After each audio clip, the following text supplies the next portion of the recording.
একটা ছোট্ট বিড়াল ছিল, নাম তার টুমটুম। জন্মের পর থেকেই কষ্ট তার জীবনের সঙ্গী। তার বাবা মা মারা গেছে অনেক দিন আগে। ছোট্ট ছোট্ট ভাইবোনদের নিয়ে সে একা একটাই সংসার চালায়। তাদের ক্ষুধার জ্বালা মেটানোর জন্য টুমটুম দিন রাত ছুটে বেড়ায়।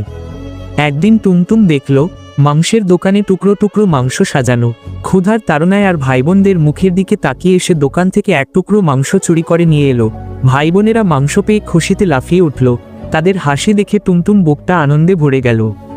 কিন্তু মাংসের দোকানদার টুমটুমের পেছনে ছুটে এসে তাকে ধরে ফেলল। রাগে গজগজ করতে করতে দোকানদার তার দিকে তেড়ে গেল। তবে যখন সে ছোট্ট বাচ্চা বিড়ালগুলোকে মাংস খেতে দেখল, তার রাগ নিমেষে গলে গেল। দোকানদার টুমটুমের কষ্ট বুঝতে পারল।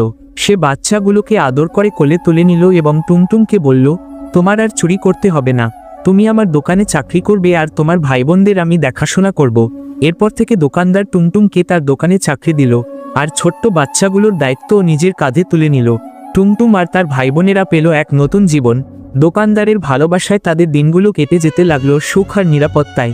বন্ধুরা, দোকানদার কি কাজটা ঠিক করলেও কমেন্ট করে জানিও।